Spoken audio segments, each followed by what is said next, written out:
আসসালামু আলাইকুম ওয়া রাহমাতুল্লাহি ওয়া বারাকাতুহু। বিসমিল্লাহ আলহামদুলিল্লাহ ওয়াসসালাতু ওয়াসসালামু আলা রাসূলিল্লাহ ওয়া আলা আলিহি ওয়া আসহাবিহি আজমাইন, আম্মা বা'দ। প্রিয় দর্শক শ্রোতা, আশা করছি আপনারা সকলে ভালো আছেন। আমরা আল্লাহ তাআলার মেহেরবানিতে ভালো আছি, আলহামদুলিল্লাহ। প্রিয় দর্শক, আপনারা দেখছেন নেক্সাস টিভির নিয়মিত আয়োজন ইসলামী জীবন বিধানের আজকের পর্ব। আমাদের আজকের অতিথি শায়েখ ডক্টর মুফতি মোহাম্মদ জাকারিয়া নূর। আজ আমরা আলোচনা করতে চাই সত্য গ্রহণ এবং মিথ্যা বর্জন, ইসলামী দৃষ্টিকোণ। আসলে সত্য বলা, মিথ্যা বললে কী ক্ষতি আছে, এই নানা দিকগুলো নিয়ে আমরা আলোচনা করার চেষ্টা করব। আপনিও চাইলে আমাদের সাথে যুক্ত হতে পারেন, নিশ্চয়ই টেলিভিশন স্ক্রিনে দেখার নম্বরে ফোন কলের মাধ্যমে। পুরো অনুষ্ঠান জুড়ে আমি আব্দুল কাহার আছি আপনাদের সাথে ইনশাআল্লাহ তাআলা। আমাদের মাঝে আমন্ত্রিত হয়েছেন মুফতি জাকারিয়া নূর। আসসালামু আলাইকুম ওয়া রাহমাতুল্লাহি ওয়া বারাকাতুহু। শাইখ, আপনাকে স্বাগত জানাচ্ছি আমাদের আজকের পর্বে। আলহামদুলিল্লাহ। আপনার মাধ্যমে আমরা নতুন কোনো বিষয়ে জানবার চেষ্টা করব ইনশাআল্লাহ তাআলা। আমরা যেভাবে বলেছি যে সত্য গ্রহণ এবং মিথ্যা বর্জন, যদি আপনি আমাদেরকে জানান যে আসলে কীভাবে সত্য এবং মিথ্যা আমরা নির্ণয় করব। ইন্নাল হামদুলিল্লাহ ওয়াসসালাতু ওয়াসসালামু আলা রাসূলিল্লাহ ওয়া বা'দ। যে সত্য গ্রহণ, মিথ্যা বর্জন একজন মুমিনের ঈমানের অংশ। এটা সত্য গ্রহণ করা, মিথ্যাকে বর্জন করা। আর একজন মুনাফিকের চরিত্র বা বৈশিষ্ট্য হলো মিথ্যাকে অর্জন করা বা গ্রহণ করা, সত্যকে বর্জন করা। মানে দুটো সম্পূর্ণ একটা আরেকটার বিপরীত। ঈমানদার সত্যকে গ্রহণ করে, মিথ্যাকে বর্জন করে। আর মুনাফিক মিথ্যাকে গ্রহণ করে, সত্যকে বর্জন করে। আর হাদিসে এ ব্যাপারে বেশ কিছু বর্ণনা আছে। ইয়াকুম ওয়াস-সিদকা ফাইন্নাস সিদকা ইয়াহদি ইলাল ফাইন্নাস সিদকা ইয়াহদি ইলাল জান্নাহ ওয়া ইন্নাল ফুজুরা ইয়াহদি ইলান নার। তো ওয়া ইয়াকুম আল কিযব ফাইন্নাল কিযবা ইয়াহদি ইলাল ফুজুর ওয়া ইন্নাল ফুজুরা ইয়াহদি ইলান নার। এরকমভাবে শব্দের পরিবর্তন করে বিভিন্ন কথা আছে। মূল বিষয়টা হলো তোমরা সাবধান, তোমরা সত্যবাদী তাকে তোমরা গ্রহণ করো। কারণ ফাইন্নাস সিদকা ইউনজি ওয়াল কিযবা ইউহলিক, এটা একটা হাদিস আছে যে সত্য তোমাকে মুক্তি দিবে আর মিথ্যা তোমাকে ধ্বংস করে দিবে। আরেকটা হলো, আর সত্য যদি তুমি থাকো তাহলে ফাইন্নাস সিদকা ইয়াহদি ইলাল জান্নাহ, সত্য তোমাকে জান্নাতের পথ দেখাবে। আর তোমরা মিথ্যা থেকে বেঁচে থাকো, ফাইন্নাল কিযবা ইয়াহদি ইলাল ফুজুর, মিথ্যা তা পাপাচারের দিকে, পাপিষ্ঠ হওয়ার দিকে পথ দেখায়। ওয়া ইন্নাল ফুজুরা ইয়াহদি ইলান নার, আর পাপাচারিতা মানুষকে জাহান্নামের দিকে নিয়ে যায়। তো এই জন্য সত্যটাকে গ্রহণ করা, মিথ্যাটাকে বর্জন করা ঈমানদার এবং মুনাফিক, অর্থাৎ মুমিন এবং মুনাফিকের পরিচয়টাকে এটাকে নির্ণয় করে দেয়। এখন সত্যটাকে গ্রহণ করতে পারা আর মিথ্যাটাকে বর্জন করতে পারা, এটা কখন সম্ভব হয়, কখন সম্ভব হয় না। একজন মানুষের অন্তরে যদি নেফাকির বিষয়টা যদি বাড়তে বাড়তে বাড়তে তার অন্তরটা যদি মরিচা পড়ে যায়, তাহলে সে তখন সত্য কথা বলতে পারে না। দেখেন, একটু জটিল হবে, তারপরও বলি। এদেশে আমরা বসবাস করি মানুষ, আমরা কোরআন হাদিসের গভীর কথায় যাচ্ছি না, আমরা স্বাভাবিকতার আলোকে যদি কথা বলি, যে মানুষকে আমরা যদি অনেকভাবে ক্লাসিফিকেশন করতে পারি, আমরা অনেকভাবে ক্লাসিফিকেশন করতে গেলেও আমরা একটা স্বাভাবিক ক্লাসিফিকেশন যদি করি, শ্রেণীবিন্যাস করি, তাহলে দেখব আমরা মানুষকে আমরা তিন ভাগে ভাগ করতে পারি। এক নম্বর মানুষ হলো যাদের বিবেক এবং মনুষ্যত্ব দুটোই আছে। বিবেক সম্পন্ন এবং মনুষ্যত্ব সম্পন্ন মানুষ, এই শ্রেণীর এক শ্রেণীর মানুষ। এরা শিক্ষিত হতে পারে, অশিক্ষিত হতে পারে, কিন্তু এই শ্রেণীর মানুষটা হলো সত্য গ্রহণ করে, মিথ্যাকে বর্জন করে। এরা সত্য কথা বলে, মিথ্যাকে ঘৃণা করে। এরা ন্যায়ের পথে থাকে, অন্যায়ের বিপক্ষে থাকে। এটা হলো যাদের বিবেক আছে, মনুষ্যত্ব বোধ আছে। বাকি দুটো শুনবো। আমাদের সাথে দর্শক যুক্ত হয়েছেন। দর্শক কে আছেন? আসসালামু আলাইকুম। ওয়ালাইকুম আসসালাম। জি, বোন, প্রশ্ন শুনতে চাই। হ্যাঁ, আমি পাবনা সুজানগর থেকে স্মৃতি বলছি। জি, আপনাকে ধন্যবাদ। আমার দুইটি প্রশ্ন। জি, আমরা শুনছি, আপনি বলুন। জি হ্যাঁ, আমরা যখন তিন বেলা খাবার খাই, খাবারের দোয়া বলি, যেমন বিসমিল্লাহি ওয়া আলা বারাকাতিল্লাহ। আর যখন খাবার শেষ করি তখন বলি আলহামদুলিল্লাহিল্লাযী আতমানা ওয়া সাকানা ওয়া জালানা মিনাল মুসলিমিন বলে থাকি। সাধারণ খাবার খেলে, যেমন খেজুর, বিস্কুট ইত্যাদি, এগুলো খাওয়ার সময় কি শেষে এই দোয়াগুলো বলতে হবে, না শুধু বিসমিল্লাহ এবং শেষে আলহামদুলিল্লাহ বললেই হবে? জি। আর দ্বিতীয় নাম্বার, আমরা পাঁচ ওয়াক্ত ওযু শেষে কালেমা শাহাদাত আকাশের দিকে তাকিয়ে পাঠ করি। আমরা যদি নামাজ ছাড়া বা ওযু করি, যেমন কোরআন পড়ার জন্য এবং নিজেকে পবিত্র রাখার জন্য, তখনই কি আকাশের দিকে তাকিয়ে কালিমা শাহাদাত পাঠ করতে হবে? এই দুইটাই প্রশ্ন। ঠিক আছে বোন, আপনি থাকুন আমাদের সাথে, আমরা জানবার চেষ্টা করবো। মোহতারাম, প্রশ্ন উত্তরটা নিয়ে নেই, আমরা তারপরে আলোচনা আসবেন ইনশাআল্লাহ। আমাদের বোন যেমনটি প্রশ্ন করলেন যে তিনি খাবারের শুরুতে যে বিসমিল্লাহ এবং অল্প খাবার যেগুলো সাধারণত হালকা খাবার, এক্ষেত্রেও কি তিনি ওই দোয়াগুলো পড়বেন কিনা? জি বোন, আপনার যে প্রশ্ন, খাবারের সময় বিসমিল্লাহি ওয়া আলা বারাকাতিল্লাহ এই শব্দটা আমরা বলে থাকি, এবং আমরা বিস্কুট খাওয়ার সময়, খেজুর খাওয়ার সময়, ছোট খাবার এটা খাওয়ার সময় আমরা কি বলবো এটা বিষয়ে আমি প্রথমে আসি। খাবার খাওয়ার ক্ষেত্রে আমরা কি দোয়া পড়ব, এটা নাসাই এবং তিরমিজি আরও অন্যান্য সিয়াসিতের কিতাবের মধ্যে, ইজা আকাল আহাদুকুম তাআমান ফালিয়াকুল বিসমিল্লাহ, তোমাদের কেউ যখন খাদ্যদ্রব্য গ্রহণ করবে, খাবার খাবে, তখন সে যেন বলে বিসমিল্লাহ। তার মানে শুধু বিসমিল্লাহ বলেই আপনি খাবার শুরু করবেন। এটা ভাত হোক, বিরিয়ানি হোক, পোলাও হোক, অথবা বিস্কিট হোক, সব কিছু। ইজা আকালা আহাদুকুম তাআমান, তোমাদের কেউ যখন কোনো খাদ্যদ্রব্য গ্রহণ করবে, সেটা খাদ্য যাই হবে না কেন, সেই জায়গায় আপনি বিসমিল্লাহ বলে শুরু করবেন। এখন আমরা ছোটোবেলা থেকে যেটা শিখে আসছি, বিসমিল্লাহি ওয়া আলা বারাকাতিল্লাহ, আসলে হুবহু পুরো শব্দ মিলে হাদিসে কোথাও পাওয়া যায় না। তবে হ্যাঁ, আমাদের ওস্তাদরা যারা আমাদেরকে শিখিয়েছেন, তাদের জন্য আমরা মন থেকে দোয়া করি, আল্লাহ তাদেরকে জান্নাত দিক যারা চলে গেছেন, কারণ এইটুকু তারা না শিখালে আমরা এটুকু শিখতে পারতাম না। তো ওটা হলো বিসমিল্লাহ, এটা হলো হাদিস দ্বারা। এরপর ওয়া আলা বারাকাতিল্লাহ, এটার অর্থ হলো যে আসলে আল্লাহর পক্ষ থেকে যে বরকত, সেই বরকতটাও যেন আমরা পাই। তো সুতরাং হাদিসের বক্তব্য হলো, যখন তোমরা খাবার খাবে তখন তোমরা বলবে বিসমিল্লাহ। সুতরাং এটা ফাইন্নাসি আহাদুকুম, যদি তোমাদের কেউ ভুলে যায়, আপনি যদি ভুলে যান, খাবারের তাড়াহুড়া করে খেতে গিয়ে বিসমিল্লাহ ভুলতে গেছেন, তাহলে ফালিয়াকুল বিসমিল্লাহি আউওয়ালাহু ওয়া আখিরাহু, তাহলে যখনই মনে পড়বে তখন বলবে বিসমিল্লাহি আউওয়ালাহু ওয়া আখিরাহু। তার মানে খাবারের শুরুতে বিসমিল্লাহ, শেষে বিসমিল্লাহ, অর্থাৎ সব কিছুতেই বিসমিল্লাহ। তো মূল কথা হলো খাদ্যদ্রব্য গ্রহণের সময় শুধু বলবেন বিসমিল্লাহ, বাস এতটুকু। ও আলা বারাকাতিল্লাহ আপনি পড়ছেন, অসুবিধা নেই, আলহামদুলিল্লাহ কথা বললেন, হ্যাঁ এতটুকুই। খাবার শেষ, এখন আপনি কি আলহামদুলিল্লাহিল্লাযী আত'আমানা ওয়া সাকানা ওয়া জাআলানা মিনাল মুসলিমিন, এবং এইভাবে আরও বেশ কিছু শব্দ পরিবার, আলহামদুলিল্লাহিল্লাযী আত'আমানি হাদা ওয়া রাযাকানিহি মিন গায়রি হাওলি মিনহু ওয়ালা কুওয়া, এরকম অনেক হাদিসের বর্ণনা আছে। তো এখন আপনি কি পড়বেন? হ্যাঁ, আপনি যখন খাবার হয়ে যাবে আপনি বলবেন আলহামদুলিল্লাহ, বাস এনাফ। আপনি দোয়াটা পড়তে পারেন ভালো, যদি না পড়েন শুধু বলবেন আলহামদুলিল্লাহ। তাহলে সহজ কথা হলো, যে কোনো খাবার শুরুর আগে বলবেন বিসমিল্লাহ, খাবার শেষে বলবেন আলহামদুলিল্লাহ। জি, দর্শক আছেন, আমরা বাকি প্রশ্ন আসবে পরে। প্রিয় দর্শক কে আছেন? আসসালামু আলাইকুম। ওয়ালাইকুম আসসালাম। আমার এই বেশিরভাগ রাতে তাহাজ্জুদ নামাজ পড়ে যখন বসে থাকি, তখন যে কোথাও যদি আজান হয়ে যায়, আমি ফজরের নামাজের আগে নিয়ত বান্দা ফেলি, তখন যদি আশেপাশে কোনো মসজিদে আজান দেয়, তখন কি আমার ওই নিয়ত ছেড়ে দিতে হবে না নামাজটা পড়ে ফেলবো? আচ্ছা জি, আপনি থাকুন, আমরা জানবো। আমাদের সাথে আরো একজন দর্শক যুক্ত হয়েছেন। আসসালামু আলাইকুম। ওয়ালাইকুম আসসালাম ওয়া রাহমাতুল্লাহি ওয়া বারাকাতুহু। 10 বছর থেকে বাচ্চা বলছে, আমার নাম হুমায়রা কাছে, আমি হুমায়রা থেকে বলছি। হুমায়রা, জি তুমি প্রশ্ন করেছো, তোমাকে ধন্যবাদ জানাচ্ছি। ছোট মানুষ অনেক কষ্ট করে প্রশ্ন করছে। জি, প্রশ্ন। হ্যাঁ, আমার একটি প্রশ্ন আছে। 5 ওয়াক্ত নামাজের পরে, প্রতিটা নামাজের পরে তো বড় বড় করে সূরা পড়তে হয়, তো 5 ওয়াক্ত নামাজের পরে কোন নামাজের পর কোন সূরা পড়তে হয় সেটা জানতে চাই। কোন নামাজের পরে কোন দোয়া? প্রশ্ন আছে, সেটা হচ্ছে আমি যখন আমার নানির বাড়িতে যাই, আমার নানির বাড়ি একটু দূরে কুষ্টিয়ায়, তো ওখানে গেলে আমি কসর করতে পারবো কি? আর আমার তৃতীয় প্রশ্ন হচ্ছে, আমি আসলে ফজরের নামাজ পড়তাম না, মানে ওখানে ঘুম থেকে উঠতে পারতাম না, তো এখন আমি এটা শুরু করেছি ফজরের নামাজটা পড়া। তো আগে যে আমি নামাজটা কাজা করেছি, এর জন্য আমি কি করতে পারি? আচ্ছা ঠিক আছে, আমরা 3টে প্রশ্ন। জি, আর কোন প্রশ্ন তোমার? আর কসরটা একটু আমাকে ভালো করে আর কি বলে দিন, কারণ এটা আমার খুব ইম্পর্টেন্ট। আচ্ছা ঠিক আছে শেখ, আমাদের ছোট্ট দর্শক যে প্রশ্নটা করলেন 3টা, তাকে একটু বোনের কি কোনো প্রশ্ন ছিল? হ্যাঁ, হুমায়রা, না প্রশ্ন ছিল না। এখন সে যে কষ্ট করে প্রশ্ন করেছে, যদি একটু উৎসাহ দেন, এবং এই অনুষ্ঠান আরও অনেক আমাদের ছোট্ট মনিরা দেখবে, তাদের উদ্দেশ্যে যদি আগে প্রশ্ন উত্তরে বলেন। যে ছোট্ট সোনামণি হুমায়রা, বয়স কত বলছে?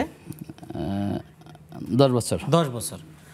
মানে আমি প্রথমে অবাক হচ্ছি এই জন্য যে তুমি এই বয়সে টেলিভিশনে লাইভে প্রশ্ন যেভাবে তুমি করেছ, আমি শুনে রীতিমতো অবাক হচ্ছি। কারণ আমাদের লাইভে যারা প্রশ্ন করেন আলহামদুলিল্লাহ অনেকেই লাইভে যখন আমাদের সাথে সংযুক্ত হয় তখন অনেক সময় কথা বলতে আড়ষ্টতা এসে যায়, তিনি আবেগাপ্লুত হয়ে যান, কথা বলতে পারেন অথবা ভুলে যান। কিন্তু তুমি এত সুন্দর করে প্রশ্নগুলি বলেছ, আমরা অনেক খুশি। আমরা তোমার সুস্থতা এবং সফল জীবন কামনা করছি, তোমার আব্বা আম্মার জন্য দোয়া করছি। আর তুমি এই বয়সে ইসলাম সম্পর্কে জানার যে আগ্রহ দেখিয়েছ, তোমাকে দেখে যেন আমাদের আরও ছোট্ট ছোট্ট সন্তানরা যাতে অনুপ্রাণিত হয় সেটাই কামনা করছি। তোমার প্রশ্নের জবাব ইনশাআল্লাহ সুন্দর করে দেওয়ার চেষ্টা করবো ইনশাআল্লাহ তাআলা। এর আগে আমাদের পাবনা থেকে যে প্রশ্ন করছিলেন যে তিনি কালেমা শাহাদাত যে অন্য সময় যখন উজু করবেন তখনও কি আকাশের দিকে হাত তুলে এই দোয়াটা পড়বেন? আসলে হাদিসের যে বর্ণনা আছে যে কেউ মান তাওয়াদ্দাআ ফাআহসানাল ওযুআ সুম্মা ইয়াকুলু আশহাদু আল লা ইলাহা ইল্লাল্লাহু ওয়াহদাহু লা শারীকা লাহু ওয়া আশহাদু আন্না মুহাম্মাদান আবদুহু ওয়া রাসূলুহু, এই কালিমাটা যে বলবে তাহলে সে জান্নাতে প্রবেশ করবে যে কোনো দরজা দিয়ে। এটা হলো হাদিসের ভাষাটা আমি বললাম, যে নাকি সুন্দর করে অজু করলো, অজু করার পরে তারপরে এরপরে বলল আশহাদু আল লা ইলাহা ইল্লাল্লাহু ওয়াহদাহু লা শারীকা লাহু। এটা এখন এটার জন্য এই শাহাদা বাক্য পাঠ করার জন্য আকাশের দিকে তাকানোটা কোনো শর্ত না। তবে হ্যাঁ, কোনো কোনো হাদিসের বর্ণনা এটা থাকতে পারে যে এরপরে যে আকাশের দিকে তাকালো। কিন্তু এখন মনে করেন আমরা মসজিদগুলোতে যে অজু করি, আমাদের মসজিদের অজুখানাগুলো তো এখানে ছাদের নিচে, তো সেখানে অনেকই ভাইকে দেখি অজু করে এরপর মেন গেটে আসে। মেন গেটে আসার পর এরকম করে আঙুল আকাশের দিকে তুলে তারপরে তিনি পড়েন।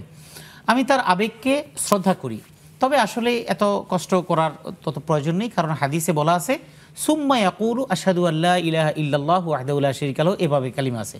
সুতরাং বোন, আপনি ওযু করার পরে আপনি এই কালিমা, এই শাহাদা বাক্যটা আপনি স্বাভাবিকভাবে পাঠ করলেই হবে। এটা জান্নাতে যাওয়ার কারণ, এটা রাসূলের হাদিস দ্বারা প্রমাণিত।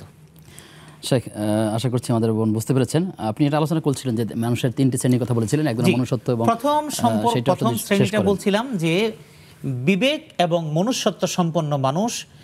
এই বিবেক এবং মনুষ্যত্ব সম্পন্ন যে মানুষেরা, এরা শিক্ষিত অশিক্ষিত নির্বিশেষে সব শ্রেণী মানুষ হতে পারে। এদের বিবেকটা সজাগ, তাদের মনুষ্যত্ব বোধ অন্তরের ভিতরে আছে, এরা সত্য কথা বলে, এরা মিথ্যার পাশে থাকে না, এরা ন্যায়ের পথে থাকে, এরা অন্যায়ের পাশে থাকে না। যে কারণে আমরা বিভিন্ন সময় দেখি রিকশাওয়ালা সে অন্যায়ের বিরুদ্ধে সোচ্চার কথা বলতেছে, আবার দেখি একজন দিনমজুর সে অন্যায়ের বিরুদ্ধে কথা বলতেছে। আমরা বিভিন্ন সময় দেখি বিভিন্ন ছাত্রদের আন্দোলন চলছে বা বিভিন্ন সময় চলে, আমরা দেখেছি শশাওয়ালা শশাগুলি সব বলছে যে ভাই খান, আমরা তো সারা বছর বিক্রি করছি, ফলওয়ালা ফল দিয়েছি। এটা তাদের আন্তরিকতা, ভালোবাসা, এই সন্তানদের প্রতি তাদের মমত্ববোধ, তাদের চাওয়াটার প্রতি তাদের বিবেকবোধ তাদেরকে নাড়া দিয়েছে। এটা হলো মনুষ্যত্ববোধ সম্পন্ন মানুষ। অনুমতি দিলে এটা টেলিফোন দর্শক দর্শক কে আছেন? আসসালামু আলাইকুম। ওয়ালাইকুম আসসালাম, আমি দিনাজপুর থেকে আলী হামজা বলছি।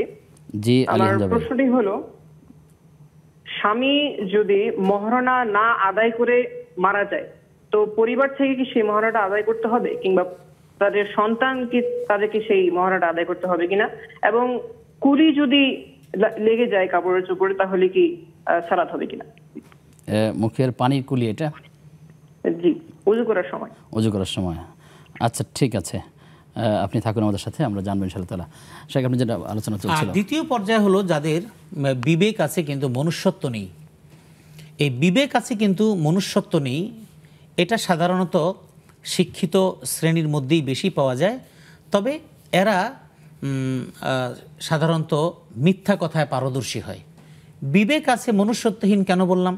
অর্থাৎ তার বিবেক কিন্তু আছে, সে বুঝতেছে আমি মিথ্যা বলতেছি, সে কিন্তু বিবেকহীন না, পাগল না, সে কিন্তু মাতাল না, কিন্তু তার বিবেকটা কোথাও না কোথাও সে বন্ধক দিয়ে ফেলেছে।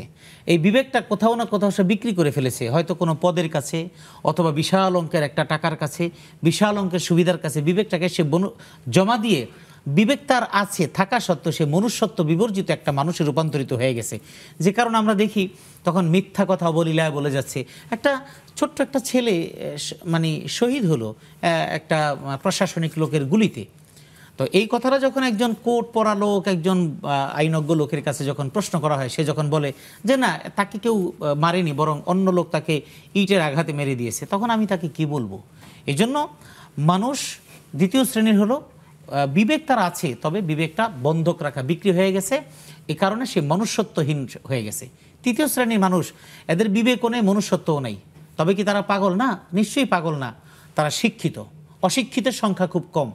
এই জায়গার মধ্যে মসজিদের ইমাম, মসজিদের খতিব, ইউনিভার্সিটির শিক্ষক, ইঞ্জিনিয়ার, ডাক্তার, কবিরাজ, হাকিম, যাই বলেন না কেন, সবাই এর অন্তর্ভুক্ত, এবং রাজনীতিবিদ সবাই এর মধ্যে। কেন বললাম?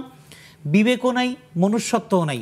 তার মানে তারা তাদের সব কিছু বিকিয়ে দিয়ে তারা এক পেশে এবং স্বার্থপর ব্যক্তি হিসেবে তারা প্রমাণ। তাদের কথা হলো দুনিয়া তামা হয়ে যাক, আমি আমার কাছে। যেমন আমরা দেখি ইউনিভার্সিটির বহু ছেলেপেলে আক্রান্ত হয়ে গেল, অন্যান্য শিক্ষকরা মুখ বুজে বসে থাকলেন, তাহলে তাদেরকে আপনি কি বলবেন? তাদেরকে বলতে হবে যে তাদের বিবেকও নেই, মনুষ্যত্ববোধও নেই।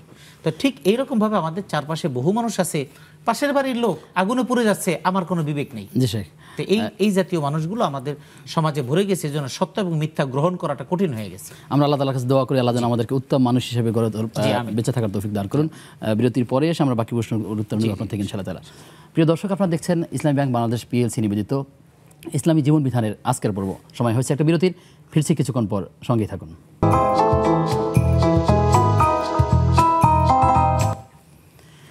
বিরতির পরে সবাইকে আবারও স্বাগত জানাচ্ছি নেক্সাস টিভির নিয়মিত আয়োজন ইসলামী ব্যাংক বাংলাদেশ পিএলসি নিবেদিত ইসলামী জীবন বিধানের আজকের পর্বে। আমাদের আজকের অতিথি শাইখ ডক্টর মুফতি মোহাম্মদ জাকারিয়া নূর, সঙ্গে আছি আমি আব্দুল কাহার। শাইখ, আপনার কাছে আসছি, আমাদের বোন প্রশ্ন করেছিলেন যে তিনি তাহাজ্জুদের সালাত পরে যখন বসে থাকেন, ফজরের আজান তখন এলাকায় হয়নি, দূরে অনেক জায়গা থেকে শোনা গেছে আজান হচ্ছে, ঠিক এই মুহূর্তে যদি তিনি নামাজে থাকেন তাহলে তিনি কি করবেন? হ্যাঁ, জীবন সালাতুত তাহাজ্জুদ যখন আপনি পড়ছেন, পড়াকালীন সময় যদি আপনি নিজের এলাকায় না, দূর থেকে ভেসে আসছে কোনো আজানের শব্দ, তাহলে সেক্ষেত্রে আপনি নামাজে আছেন, ওইটা আপনি ছাড়বেন না, আপনি নামাজটা পড়ে নেবেন। কারণ সালাতুত তাহাজ্জুদ নির্ধারিত কোনো রাকাতের সঙ্গে একেবারে ফিক্সড করা না, আপনি যা পড়েছেন সেটা সালাতুত তাহাজ্জুদ। এরপরে এখন শেষ মুহূর্তে যেটা পড়লেন, কারণ এটা তো একটা নফল নামাজ, রাসূলুল্লাহ সাল্লাল্লাহু আলাইহি ওয়াসাল্লাম পড়েছেন, নিয়মিত এর জন্য সুন্নাহ, সুতরাং এটা আপনি সেই সম পরিমাণ সব পেয়ে যাবেন। সুতরাং আপনার নামাজ ছাড়া দরকার, আপনি নামাজটা শেষ করবেন, কারণ দুই রাকাত করে তো আপনি নামাজটা শেষ করে ফেলবেন ইনশাআল্লাহ। জি, হুমায়রা তাসফি আমাদের ছোট্টমণি প্রশ্ন করেছিলেন যে পাঁচ ওয়াক্ত নামাজের যে নামাজগুলো আছে সেখানে সূরাগুলোর কোনো ধারাবাহিকতা আছে কিনা, এবং সেই সাথে নামাজের পরেও সম্পূর্ণভাবে বলবেন যে নামাজের পরে কোন কোন দোয়াগুলো পড়তে হয়। যে দুইটা প্রশ্ন এক। জি, আমাদের ছোট্ট বন্ধু হুমায়রা, তুমি যে প্রশ্ন করেছো, আমরা তো বরাবরই তোমার এই প্রশ্ন শুনে খুশি এবং তোমাকে অনুপ্রাণিত করছি। আর তুমি যে নামাজের মাসালা জানতে চেয়েছো, প্রতি নামাজে আসলে কোনো নামাজের জন্য, কোনো রাকাতের জন্য নির্ধারিত কোনো সূরা নেই, সূরা ফাতিহাটাই শুধু নির্ধারিত। এছাড়া সূরা ফাতিহার সাথে অন্য সূরা মিলানোর ক্ষেত্রে নির্ধারিত নেই, এটা ধারাবাহিকতা রক্ষা করে চলবা। যেমন তুমি সূরা ফিল থেকে, আলাম তারা থেকে সূরা পারো, তাহলে তুমি সূরা ফিল, এরপরে সূরা কোরাইশ, এভাবে পিছন থেকে এভাবে করে আসবে। আর যদি কোনো কেরাত পড়ো, ঠিক এই ধারাবাহিকতা মেনটেন করে, কিন্তু এটার জন্য নির্ধারিত কোনো সূরা, নির্ধারিত কোনো রাকাত, নির্ধারিত কোনো ওয়াক্তে এই জন্য নাই, তুমি যে কোনো জায়গা থেকে পড়তে পারো।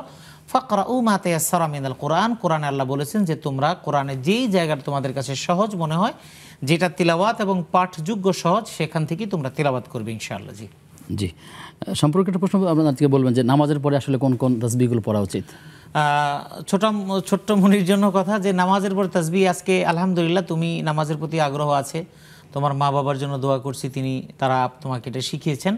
তো তোমার প্রশ্নকে কেন্দ্র করে, অর্থাৎ ফরজ সালাতের পরে রাসূলুল্লাহ সাল্লাল্লাহু আলাইহি ওয়াসাল্লাম বেশ কিছু দোয়া পড়তেন, আমল করতেন, সেগুলি যেমন আমি অল্প দুই একটা বলি। যেমন সালাম ফিরানোর পরে তিনি ফায়াকুলু আস্তাগফিরুল্লাহ সালাসান, রাসূলুল্লাহ সাল্লাল্লাহু আলাইহি ওয়াসাল্লাম ইস্তিগফার 3 বার পড়তেন, আস্তাগফিরুল্লাহ আস্তাগফিরুল্লাহ আস্তাগফিরুল্লাহ।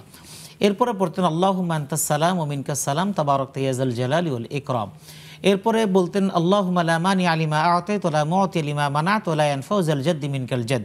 এরপরে লা হাওলা ওয়া লা কুওয়াতা ইল্লা বিল্লাহ। এরপরে সূরা ফালাক নাস, এরপরে আয়াতুল কুরসি, এরপরে সূরা বাকারার শেষ 2 আয়াত আমানা রাসূল। এরকম আরও বেশ কিছু বর্ণনা আছে। এগুলি ধীরে ধীরে যারাই আমার কথা শুনছেন, আপনারা একটা একটা করে মুখস্থ করতে করতে একসময় ইনশাআল্লাহ সমস্তগুলি মুখস্থ হয়ে যাবে। আল্লাহ তাআলা আমাদেরকে শেখার এবং আমল করার তৌফিক দান করুন। আমাদের দর্শক আছেন, প্রিয় দর্শক কে আছেন? আসসালামু আলাইকুম।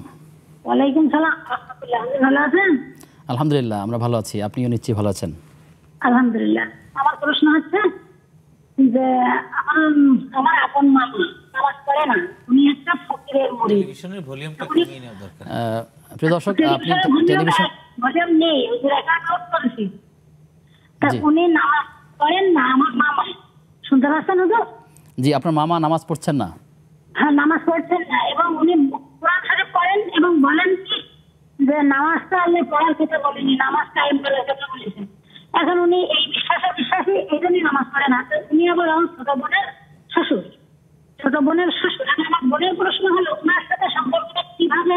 উনি উনি অন্যান্য বিভিন্ন কথাও বলেন, ওদের মানে ওনার চিন্তা ভাবনা অন্যরকম। সে অনেক খারাপ কথাও বলেন উনি, মানে যেগুলো মানি নেওয়া যায় না। হুজুর, আরেকটা প্রশ্ন। জি, দয়া করে আমার কথাটা একটু শুনবেন, আর আমি খুব সমস্যায় আছি, আমার পরামর্শ দেবেন একটু, দয়া করি হুজুর। আমার জীবন, আপনি থাকুন আমাদের সাথে, আমরা যতটুকু বুঝতে পেরেছি আমরা চেষ্টা করবো তার আলোকে উত্তর প্রদান করবার জন্য। আমাদের সাথে আরও একজন দর্শক যুক্ত হয়েছেন। দর্শক কে আছেন? আসসালামু আলাইকুম। আসসালামু আলাইকুম। দুঃখিত, সম্ভবত সংযোগটি বিচ্ছিন্ন হয়ে গেছে। শেখ, আমাদের হুমায়রা প্রশ্ন করেছিল যে কুষ্টিয়ায় তার আত্মীয়ের বাড়ি, নানা বাড়ি সম্ভবত, তো সেখানে গেলে তিনি কসর নামাজ পড়বেন কিনা তার পরিবার সহ, নিয়মটা কি কসরের? কসর নামাজের নিয়মটা হলো যে আমরা আসলে মাইলের হিসাবে 48 মাইল বা বর্তমান কিলোমিটার হিসাবে 75 থেকে 80 কিলোমিটারের দূরত্ব রাস্তায় যদি আমরা যাই, তাহলে সেক্ষেত্রে কসর পড়তে হবে। অর্থাৎ প্রত্যেক ফরজ নামাজের 4 রাকাত বিশিষ্ট ফরজ নামাজের 2 রাকাত পড়ে নিব। আর এক্ষেত্রে সুন্নত নামাজটা পড়াটা আসলে সফরের মধ্যে এটা নিয়ম না। কারণ হলো ফরজ নামাজের মধ্যে সালাতুস সাফারি রাকাতানি, সফরের নামাজ হলো 2 রাকাত। সুতরাং আপনি 2 রাকাত নামাজ আদায় করবেন। এখন প্রশ্ন হলো যে আমি অতিরিক্ত নামাজ আদায় করতে চাই, এখন তো আগের মতো ওই রকম ক্লান্তি না সফরটা। আপনি যদি পড়তে চান তাহলে আপনি নফল পড়বেন, কিন্তু ওই নামাজের সুন্নত পড়া আপনার জন্য ওই সুন্নতটা না পড়াটাই আপনার জন্য সুন্নাহ। কারণ রাসূলুল্লাহ সাল্লাল্লাহু আলাইহি ওয়াসাল্লাম সফরের অবস্থায় নামাজ কসর করেছেন। এই কসর অবস্থায় যে ওই ওয়াক্তের কোনো সুন্নত পড়েছেন এই মর্মে কোনো বর্ণনা নেই। সুতরাং আপনি প্রত্যেক ফরজ 4 রাকাত বিশিষ্ট ফরজের 2 রাকাত পড়বেন, আর মাগরিব নামাজ 3 রাকাত পুরোপুরি পড়বেন, স্বাভাবিকভাবে বাকি আদায় করবেন। জি জি। আর হুমায়রা আর একটা প্রশ্ন করেছিল যে ফজরের নামাজ তার কাজা হয়ে গেছে, সেক্ষেত্রে কি করবে সে? ফজরের নামাজ কাজা হয়ে যাওয়া এটা হলো একটা কমন বিষয়। রাসূলুল্লাহ সাল্লাল্লাহু আলাইহি ওয়াসাল্লামের একটা হাদিস, মান নামা আন সালাতিন আও নাসিয়াহা ফালিয়ুসাল্লিহা ইযা যাকারাহা ফাইন্না যালিকা ওয়াক্তুহা। কেউ যদি নামাজের কথা ভুলে গিয়ে থাকে অথবা নামাজের সময় ঘুমিয়ে থাকে, সে যদি নামাজ ওই সময় যথাসময় পড়তে না পারে, তাহলে সে যখন ঘুম থেকে জাগ্রত হবে নামাজ স্মরণ হওয়ার সাথে সাথেই তিনি নামাজটা পড়ে নেবেন। সুতরাং ফজর নামাজ যদি কাজা হয়ে যায় তাহলে ঘুম থেকে ওঠার পরেই পড়ে ফেলতে হবে। আর এটা যদি এমন হয় যে এটা জানা ছিল না, এখন অনেক দিন আগের ফজর নামাজ হয়ে গেছে, তাহলে এখন যে কোনো সময়, ধারাবাহিকভাবে যদি দীর্ঘ সময় হয়ে থাকে, দীর্ঘ সময় হয়ে গেলে তাহলে এখন যে কোনো সময় এগুলি কাজ আদায় করে নেবে। জি। আমাদের হাতে প্রশ্ন আছে, আমাদের আলী হামজা ভাই, তিনি প্রশ্ন করেছিলেন যে মোহরানা আদায় না করে যদি মৃত্যুবরণ করে কেউ কোনো ব্যক্তি, তাহলে তার পক্ষ থেকে কেউ আদায় করলে হবে কিনা, বা আসলে নিয়মটা কি? স্বামী যদি মারা যায় স্ত্রী জীবিত থাকাকালীন সময়, আসলে স্বামীর দায়িত্ব হলো স্ত্রীর দেনমোহর আদায় করে দেওয়া। এখন কোনো কারণবশত যদি স্বামী মারা যায় তাহলে তো তিনি দেনমোহর আদায় করতে পারলেন না। এই অবস্থায় স্ত্রী তাকে মাফ করলো কিনা, স্ত্রী যদি তাকে মন থেকে মাফ করে দেয় তাহলে সেটা স্ত্রী মাফ করে দিলেন। যদি সেটা মাফ না করে, যদি তার অন্য কেউ আদায় করতে চায়, তাহলে সেক্ষেত্রে ওই মাইয়েতের যে সম্পদ, এই সম্পদ থেকে তার স্ত্রীর ঋণ আদায় করতে, এটা তার ঋণ। তাহলে ওয়ারিস যারা আছে, ছেলে মেয়ে যারা থাকবে, তাদের দায়িত্ব হবে যে প্রথমে তার ওসিয়ত পুরা করা, দাফন কাফনের ব্যবস্থা করা, তার কোনো ওয়াদা থাকলে পূরণ করা, আর ঋণ থাকলে পরিশোধ করা। যেহেতু এটা তার মায়ের কাছে তার বাবার ঋণ, আর মা যদি ক্ষমা না করে থাকেন আন্তরিকভাবে, সাধারণত এটা হয় না, কারণ স্বামী মরে গেলে কোনো স্ত্রী ওইটার মনে রাখে না, তো সেটা তারপর মাসালা জানা দরকার। তাহলে সেক্ষেত্রে ওই স্বামীর অংশ থেকে প্রথমে দেনমোহরের অংশটা তাকে পরিশোধ করে দিবে, এরপরে বাকি সম্পদের মধ্যে মিরাসি বন্টন হিসেবে তারা বন্টন করে নেবে। জি, আশা করছি বুঝতে পেরেছেন। দর্শক আছে, প্রিয় দর্শক কে আছেন? আসসালামু আলাইকুম। ওয়ালাইকুম সালাম। জি প্রিয় ভাই, প্রশ্ন করুন। আমি তোফাজ্জল হোসেন ঝিনাইদহ থেকে বলছি। জি তোফাজ্জল ভাই। আমার প্রশ্ন হলো, আমি তো আপনি জানেন যে আমি অসুস্থ মানুষ।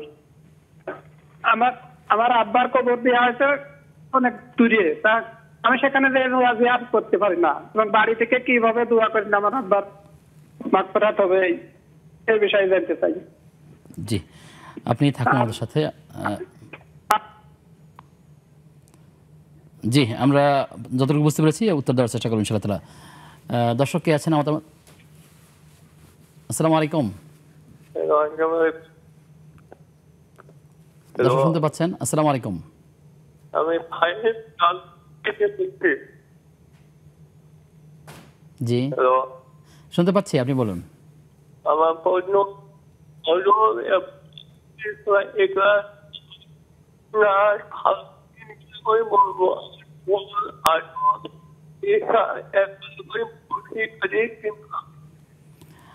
দর্শক আপনি আবারও ট্রাই করবেন আশা করি। আমরা আপনার কথাগুলো ভালো করে বুঝতে পারছি না। বিরতির পরে আপনি আবারও ট্রাই করবেন ইনশাআল্লাহ তাআলা। প্রিয় দর্শক, আপনারা দেখছেন নেক্সাস টিভির নিয়মিত আয়োজন ইসলামী জীবন বিধানের আজকের পর্ব। সময় হচ্ছে একটা বিরতির। ফিরছি কিছুক্ষণ পর, সঙ্গে থাকুন।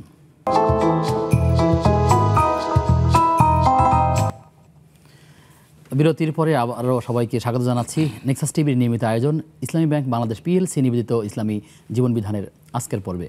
আমাদের আজকের অতিথি শেখ ডক্টর মুফতি মোহাম্মদ জাকারিয়া নূর।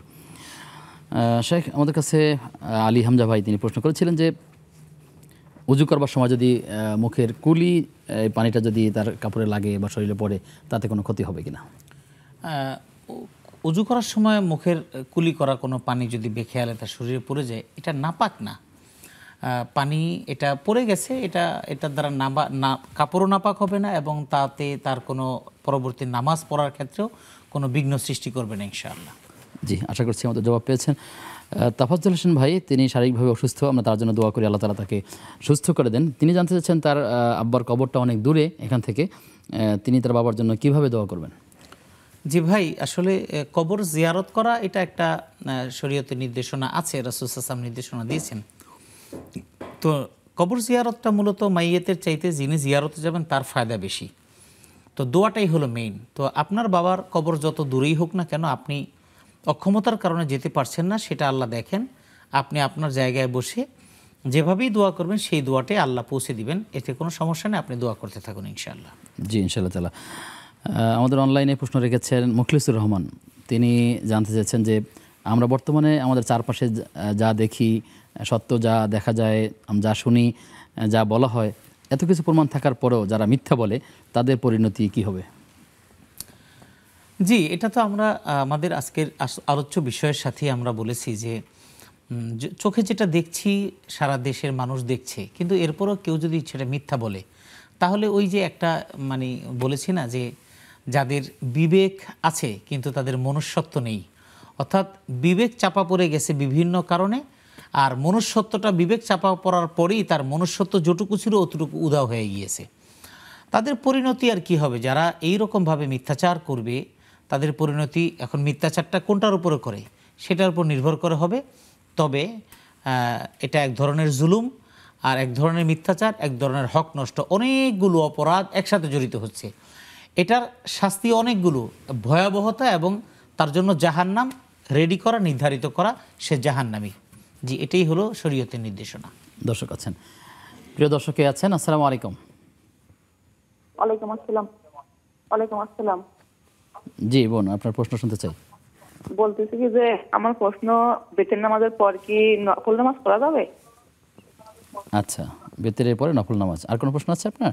হ্যাঁ আছে ভাই, আছে। জি জি। একটা বলতেছি কি ভাই, আমার স্বামী অন্য মেয়ের সাথে কথা বলে, তো আমি এখন কিভাবে কি আমল করলে আমার স্বামী কথা বলবে না? আমার অনেক টেনশন, অনেক কষ্ট ভাইয়া। আমি কিভাবে আমার স্বামীকে আমি ওই পথ থেকে ফিরালে আসবো ভাইয়া? ঠিক আছে, আপনি থাকুন, আমরা মুহতামের কাছ থেকে জানবো ইনশাআল্লাহ তাআলা। আমাদের বোন তিনি যারা জানতে চাইলেন যে বেতের পরে কোনো নফল নামাজ পড়া যাবে কিনা।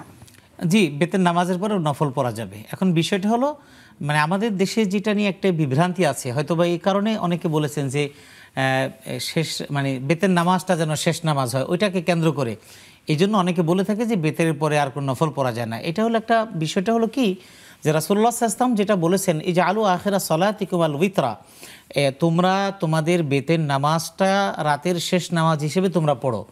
তার মানে হলো যেই মানুষটা বেতের নামাজটা রাতের বেলা তাহাজ্জুদ সালাত শেষ করার পরে এরপরে বেতের পড়বে, বেতের পড়ার পরে আজান দিয়ে দিবে ফজরের, ফজরের পরে তিনি ফজর নামাজ পড়বেন, ওই ব্যক্তির ক্ষেত্রে বেতের পরে আর কোনো নফলের সুযোগ নেই।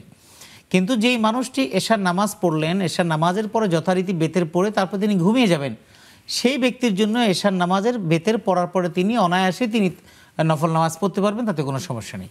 জি, তিনি তার ব্যক্তিগত একটি প্রশ্ন করেছেন যে সামাজিক ব্যাধিতে পরিণত হয়েছে, যেটি আপনি একমত হবেন, তার স্বামী পরকীয়ায় লিপ্ত আছে, এখান থেকে তার ফেরানোর উপায় কি আছে, তার কি করণীয় আছে, কোনো দোয়া কিংবা তার জন্য কোনো কাউন্সিলিং আছে কিনা, আপনি সে বিষয়ে যদি কথা বলেন। এমন একটি বিষয়ে প্রশ্ন করেছেন, এটা আপনার মনের ব্যথা থেকে প্রশ্ন করেছেন। তো এটার ক্ষেত্রে আসলে দোয়া দিয়ে তো দোয়াটা অনেক কাজে লাগে, তবে অনেক বিষয়ে শুধু দোয়া দিয়ে হয় না, অর্থাৎ দোয়াটা দরকার, বাকিটুকু মানে বাস্তবতা ভিত্তিক পদক্ষেপ গ্রহণ করা দরকার। আমরা তো ডিটেলস তেমন কিছু জানি না, তবে যতটুকু বুঝি তাতে আমরা যেটা বুঝি সেটা হলো যে আপনার হাজব্যান্ডের যে বিষয়টি আপনি নিজেকে একটু লম্বা কথাই হবে, দর্শকের ফোন নিয়ে এসে লম্বা কথা শুনবেন ইনশাআল্লাহ। দর্শকে আছেন, আসসালামু আলাইকুম। ওয়ালাইকুম আসসালাম। আমার একটা বিষয় প্রশ্ন, যে আমাদের মেয়েদের তো 4টি বিষয় আমরা, আপনারাও জানেন সেটা, যে 4টি বিষয় যদি আমরা মেনে চলি তাহলে আমাদের জান্নাতের 8টি দরজা খোলা থাকবে। তো আমাদের কি মেয়েরা শুধু সংসার, নামাজ, রোজা এর মধ্যে থেকে আমরা শুধু জান্নাতের জন্য এই কাজটি আমাদের জন্য যথেষ্ট, নাকি সমাজে যদি কোনো অপরাধ, দুর্নীতি, জুলুম হয় সেখানে আমরা নীরব কিছু প্রতিবাদ জানাতে পারি, নাকি এটা আমাদের প্রয়োজনীয়তা নেই? এই বিষয়টা আমাদের জানাবেন। আচ্ছা ঠিক আছে বোন, আপনি থাকুন আমাদের সাথে, আমরা জানবার চেষ্টা করবো। শেখ, আপনি যেটা বলছিলেন যে আসলে বোন আপনি যেটা আমাদের কাছে জানতে চেয়েছেন ব্যক্তিগত বিষয়, সেটা হলো আমি বলি আপনি ইশারায় বুঝে নেবেন। সেটা হলো যে যেই বিষয়টা আপনি ফেস করতেছেন এই বিষয়টা নিশ্চয়ই সে অন্য কারো প্রতি একটা আকর্ষণ আছে। সেক্ষেত্রে আপনি নিজে ভালো জানেন যে আপনি তার সাথে যে আচরণটা দরকার সেই আচরণটা সুন্দরভাবে হচ্ছে কিনা। আপনি বাসা বাড়িতে যেভাবে থাকছেন সেই থাকার ক্ষেত্রে আপনার পরিপাটি থাকা, সৌন্দর্যতা মেনটেন করে থাকা, তার ব্যবহার এবং তাকে আপনার মতো করে মানে তার কাছে আপনাকে উপস্থাপন করা, যেভাবে করলে তিনি ভুলে থাকবেন, আশা করি বুঝতে পারছেন, সেই রকমভাবে আপনি তার সাথে আচরণগুলো করছেন কিনা। দ্বিতীয় নাম্বার হলো যে মানুষের সংসার থেকে মন উঠে যাওয়া, এরকম কিছু কারণ থাকে, আবার কিছু আছে যে আসলে উঠে যাওয়া না, এটা স্বভাব। তো যদি উঠে যাওয়ার বিষয় থাকে তাহলে সেক্ষেত্রে দেখতে হবে যে, আমি আপনাকে বলছি না, আমি সামগ্রিক কথা বলছি, যেটা দেখতে হবে যে অনেকেই দেখা যায় এমন কিছু আচরণ করে সেটাকে নিজে ভুল মনে করে না, কিন্তু এই আচরণগুলো আসলে স্বামী স্বাভাবিকভাবে নিতে পারে না। তো সেই আচরণগুলো করার কারণে অনেক সময় নিজেকে অন্যদিকে ব্যস্ত রেখে, অর্থাৎ নিজে এখানে সুখ পাচ্ছে না, শান্তি পাচ্ছে না, অন্য জায়গায় তিনি সেই শান্তিটা খুঁজে বেড়ান। এইরকম কোনো কিছু আছে কিনা এই বিষয়টা আপনি ভালো বুঝবেন। তো সেজন্য আমি মনে করছি প্রাথমিকভাবে যে এই বিষয়গুলো আপনি নিজে ফাইন্ড আউট করুন এবং সেইভাবে আপনি আপনার মতো করে নিজেকে গুছিয়ে নিন। আর যদি মনে করেন যে আপনার অবস্থান থেকে আপনি পরিপূর্ণভাবে ঠিক আছেন, কথায় আপনি মার্জিত, আচরণে আপনি শালীন, কথায় আপনি শালীন, ব্যবহার, মাধুর্যতা এবং অন্য সমস্ত বিষয়গুলো নিয়ে আপনি যথাযথভাবে আছেন, তারপরেও তিনি এই রকম আক্রান্ত, তাহলে সেক্ষেত্রে যার কথা তিনি শুনবেন, আপনার পরিবারের এমন কোনো ব্যক্তি যার কথা তিনি শুনবেন, যার কথাটাকে তিনি অগ্রাহ্য করবেন না, এমন কোনো ব্যক্তির শরণাপন্ন হয়ে তার কাছ থেকে কিছু পরামর্শ তাকে গ্রহণ করার জন্য ব্যবস্থা করে দেবেন ইনশাআল্লাহ। এক্ষেত্রে যদি কোনো স্ত্রীর আচরণে স্বামী অসন্তুষ্ট হয়, তিনি প্রয়োজনে যদি মনে করেন বা এরকম কোনো কারণ পাওয়া যায় যে একাধিক বিবাহ করতে পারেন, তাহলে তিনি একাধিক বিবাহ করবেন, তিনি পরকীয়ায় কেন জড়াবেন যদি এ বিষয়ে কোনো বিষয় থাকে? আসলে আপনি যত সহজে বলে দিয়েছেন তত সহজে কি আর সমাজ মেনে নেবে? যে হ্যাঁ, অনেক মেয়েদের, অনেক বোনদের আচরণে কিছুটা ত্রুটি থাকে, যে কারণে স্বামী বাধ্য হয়েই তিনি অন্য দিকে ধাবিত হয়ে যান। সেক্ষেত্রে আপনি সেকেন্ড ম্যারেজের কথা বলছেন। তো দ্বিতীয় বিয়ের ব্যাপার আমাদের সমাজে অনেক ওলামায়ে কেরাম খুব বড় করে কথা বলেন, এটা তাদের ব্যক্তিগত ব্যাপার।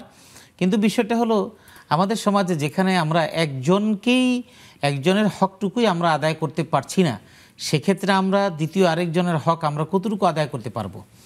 এরপরে আমি আমার সাথে যেটাই আচরণ হোক না কেন আমি সেকেন্ড টাইমে যখন আরেকজনেরকে গ্রহণ করার পরে তখন তো প্রথম যিনি থাকবেন তার হক তো নষ্ট হয়ে যাবে। নষ্ট হয়ে যাওয়ার পরে এমনিতেই তার সাথে সুসম্পর্ক নেই, তখন তার খবর নেবে না, খোঁজ খবর নেবে না, দূরত্ব বেড়ে যাবে। হ্যাঁ, তখন তো বৈষম্যটা, যে বৈষম্য বিরোধী আন্দোলন এখন চলছে, এমন বৈষম্য তো এখানেই বেড়ে যাবে। আর হাদিসের মধ্যে রাসূল সাল্লাল্লাহু আলাইহি ওয়াসাল্লাম স্পষ্ট ভাষায় বলেছেন যে যার নাকি 2 জন স্ত্রী আছে আর ফামালা ইলাইহা, স্ত্রী থাকা সত্ত্বেও সে একজনের প্রতি বেশি ধাবিত, তো কিয়ামতের দিন সে কীভাবে উঠবে? ওয়াশিকুহুমা ইলুন, তার এক সাইড প্যারালাইজড হয়ে উঠবে কিয়ামতের দিন, যে একদিকে সে আকৃষ্ট ছিল। এখন এই বিষয়টা নির্ভর করবে সংশ্লিষ্ট বিষয়ের উপরে। আসলে একাধিক বিয়েটাই সব কিছুর সমাধান না। কখনো কখনো এমন হতে পারে যে প্রথম স্ত্রীর কোনো আচরণে ত্যক্ত বিরক্ত হয়ে তিনি সুখের খোঁজে আরেকজন স্ত্রীকে বিয়ে করলেন, তো দ্বিতীয় স্ত্রী তাকে এত অত্যাধুনিক প্যারা দিবে যেই প্যারাটা প্রথম স্ত্রী জানে না, তখন তো তার কোনো দিকই হলো না। এই জন্য আসলে সমাধান এখানে না, সমাধানটা হলো নিজেদের মধ্যে, যেটা করলে সংসার সুন্দর হবে, এটা নিজেদের অবস্থা বুঝে চিন্তা ভাবনা করে। এটা আসলে আমরা দূর থেকে বলে আসলে কিছু করতে পারবো না। তো এই জন্য আমরা দোয়া থাকলো যে প্রত্যেকের সংসারটা যেন সুন্দর হয়, সবাই যেন ভালো থাকেন, ভালো থাকতে পারেন, এটি আমরা কামনা করি। জি আমিন। বিরতির সময় হয়ে গেছে। প্রিয় দর্শক, আপনারা দেখছেন নেক্সাস টিভির নিয়মিত আয়োজন ইসলামী জীবন বিধান। সময় হয়েছে আরও একটা বিরতির, ফিরছি কিছুক্ষণ পর, সাথে থাকুন।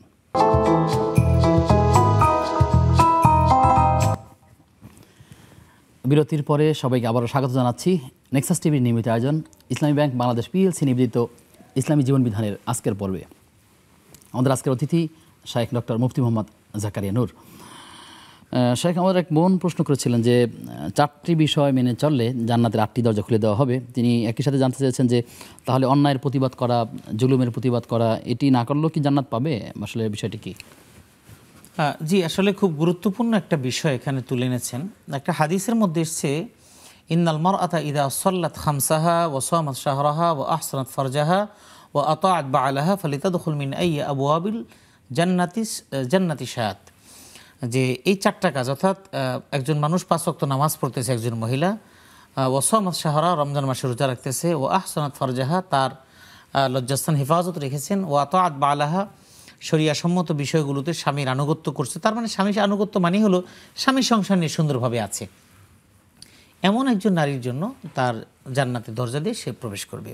বোনের যে প্রশ্ন যে তাহলে অন্যায়ের বিরুদ্ধে, অন্যায় মানে বিভিন্ন রাষ্ট্রীয় নানা অসঙ্গতির বিরুদ্ধে, হ্যাঁ অবশ্যই এটা তো ইমানের একটা অংশ। আপনি সালাত নিয়মিত আদায় করার কারণে আপনার ইমানটা মজবুত হবে, তখন আপনার অন্যায়কে আপনি মেনে নিতে পারবেন না। এখন বিষয় হলো, আমরা ছেলেরা রাস্তায় যেভাবে নামছি সেভাবে আপনার জন্য রাস্তায় নামাটা কি তাৎক্ষণিকভাবে আপনার জিম্মাদারিতে পড়ে কিনা? না, সেটা হলো আপনার কষ্টটা যেই জায়গায়, সেই জায়গায় আপনি কি করবেন? আপনি আপনার অঙ্গনে এটা দাওয়াতি কাজ করবেন। আপনি যে অন্যায়টাকে মেনে নিতে পারছেন না, সেই অন্যায়টাকে, এটা যে অন্যায়, এটা আপনি আপনার ক্ষেত্রে আপনি মানুষকে এটা বলবেন। এইভাবে আপনি আপনার দায়িত্বগুলো পালন করবেন। সবাই একই জায়গায় একই রাস্তায় চলে আসতে হবে, একই জায়গায় আন্দোলন করতে হবে, ওই রকম না। অর্থাৎ সমাজের অসঙ্গতি, অন্যায়গুলো আমি যেমন ঘৃণা করি আপনাকেও ঘৃণা করতে হবে। তার দুর্নীতিবাজ, তাকে যেমন আপনার স্বামী ঘৃণা করবে, আপনিও মন থেকে ঘৃণা করবেন। এখন এই মন থেকে ঘৃণা, অর্থাৎ আপনার স্বামীও যেন দুর্নীতিবাজ না হয়, আপনার সন্তানটা যেন ভালো হয়, আপনার আশপাশের মানুষগুলো যেন দুর্নীতিবাজ না হয়, তাদের থেকে নিজেকে সাবধান রাখা। এবং সেক্ষেত্রে কথার কথা বোঝানোর জন্য বলছি যে আপনার একটা মেয়েকে আপনি বিয়ে দিবেন। এখন বিয়ে দেওয়ার ক্ষেত্রে অনেকগুলো পাত্র এসছে, পাত্র সবাই পছন্দ করছে যে একটা চাকরি করে অল্প বেতনে, কিন্তু তার এমনি ইনকাম মাশাআল্লাহ ভালো, অনেক ইনকাম তার। এখন আপনি কি করবেন? সেক্ষেত্রে অন্যায়ের প্রতিবাদ হলো সবাই রাজি এখানে মেয়েকে বিয়ে দিয়ে দিবে, আপনি আপনার জায়গায় না, আমি এখানে বিয়ে দিব না, কারণ আমি আমার মেয়েকে কোনো অসৎ উপার্জন করে এমন কোনো পাত্রের কাছে আমি বিয়ে দিব না। এই জায়গায় এইটাই হলো আপনার জন্য ইমানের চেতনা। জি, আশা করছি আমাদের বোন তিনি প্রশ্নের জবাব পেয়েছেন। আমাদের যে বিষয়ে আলোচনা আজকে সত্য গ্রহণ এবং মিথ্যা বর্জন, আপনি আমাদেরকে জানাবেন যে উপহাসের ছলে মিথ্যা বলার কোনো সুযোগ আছে কি? হাদিসের বেশ কিছু বর্ণনা আছে, মানুষকে হাসানোর জন্য মিথ্যা বলা, উপহাসের ছলে মিথ্যা বলা। মিথ্যা কোনোভাবেই বলা যাবে না, এটা মিথ্যাই। এবং অনেকে বলে জান বাঁচানো ফরজ, এই জন্য মিথ্যা কথা বলতে হবে। আসলে এই বিষয়গুলো আপেক্ষিক, এগুলি কোন পর্যায়ের কি, এটা আসলে এটা ভিন্ন বিষয়। মিথ্যাটা কোনোভাবেই বৈধ না, আর সরাসরি মিথ্যা তো কারো ক্ষেত্রেই না। আর মিথ্যার ব্যাপারে হাদিসে যে বর্ণনাগুলো আছে, মিথ্যার এত দুর্গন্ধ হাদিসের মধ্যে আছে যে মিথ্যার দুর্গন্ধটা এত বেশি যে ফেরেশতারা তার থেকে দূরে সরে যায় মিথ্যার দুর্গন্ধের কারণে। এই জন্য আর একটা মিথ্যা বলার দ্বারা শুধু একটা মিথ্যা বলা হয় না, বরং একটা মিথ্যা বলার পরে সেই মিথ্যাটাকে প্রমাণিত করার জন্য আরও এমন অসংখ্য অগণিত মিথ্যাকে আনতে হয়। যেমন আমি বলি যে একটা ছেলে খুন হলো, ছেলেটা খুন হলো যে একজন প্রশাসনের লোক অথবা যে কোনো মানুষ গুলি করে মেরে ফেলেছে। এখন কিছু লোক চিন্তা করলো যে গুলি করেছে তাকে বাঁচাতে হবে, তো বাঁচাতে হবে সেই জন্য 16 বছর একটা ছেলেকে ধরে নিয়ে আসলো যে ও মেরে ফেলছে। এখন একটা মিথ্যা যে গুলিটা যে করেছে একজন পুলিশ করেছে বা কী করেছে সেটাকে চাপা দেওয়ার জন্য একটা নিরীহ একটা ছাত্রকে ধরে আনা হলো একে এই হত্যাকারী। তো এখন হত্যাকারী ছেলের বয়স 16 বছর, 16 বছর বয়সে তাকে তো নর্মালি জেলখানা বা অন্যান্য তাতে তো কিশোর সংশোধন কেন্দ্রে পাঠাতে হবে। এখন এটা যাতে পাকাপোক্ত হয় সেই জন্য প্রথম যে মিথ্যাচারের জায়গায় যেতে হবে, এবার তাকে বয়স 16 থেকে 19-এ বানাতে হবে যাতে করে সে অ্যাডাল্টের কাতারে পড়ে যায়। এবার যখন অ্যাডাল্টের কাতারে পড়ে গেল, এবার যদি কেউ গুলিতে মারা যায় তাহলে এবার তাকে সেই অস্ত্র বহনকারী বানাতে হবে। মানে আপনি বলতে চাচ্ছেন যে একটা মিথ্যা বলবার কারণে তাকে অনেকগুলো মিথ্যা দিয়ে এক পর্যায়ে গিয়ে মিথ্যাটাকে সত্যের মতো করে প্রমাণিত করতে হয়। আমরা শেষের দিকে চলে এসেছি, যদি খুব সংক্ষেপে বলেন যে 3 স্থানে মিথ্যা বলা যায়, বিষয়টি ঠিক কিনা? 3 স্থানে মিথ্যা বলা যায় আসলে মিথ্যা কিনা মূলত? না, এটা আসলে মিথ্যা বলা যায় এইভাবে না। আসলে বিষয়টা হলো কি, যেমন মনে করেন ইমাম নববী রাহিমাহুল্লাহ তাআলা রিয়াদুস সালেহিনের একটা বিস্তারিত বিবরণী এনেছেন, সেখানে 3 না, সেখানে বেশ কয়েকটা জায়গায় প্রায় 5-6টা জায়গার কথা বলেছেন। যেমন মনে করেন আপনি একটা জায়গায় গিয়েছেন, সেখানে যাওয়ার পরে দেখতেছেন যে তার একটা বিশাল একটা ক্ষতি হয়ে যাবে। আমি একটা সহজটাই বলি, যেমন মনে করেন যেটা আমাদের সমাজে হুজুরা বলে যে বউকে খুশি করার জন্য মিথ্যা কথা, এটা একদম জালিয়াতি কথা। বউকে খুশি করার জন্য মিথ্যা না, অর্থাৎ যেমন মনে করেন আপনি একটা ঘুরিয়ে বলা একটা কাপড় এনেছেন, এখন আপনার স্ত্রী আসলে যদি আপনি যত সুন্দর কাপড়, অনেক সুন্দর, অনেকের টেন্ডেন্সি থাকে এটার দাম বেশি হওয়ার সাথে সম্পৃক্ত। আপনি মনে করেন বাইতুল মোকাররমের একটা মার্কেট থেকে কিনেছেন, তো আপনি এইটা যদি বলেন যে আমি বাইতুল মোকাররমের মার্কেট থেকে কিনেছি, সেটা সে ততটা খুশি হবে না যতটা খুশি হবে যে বসুন্ধরা সিটির কথা বললে।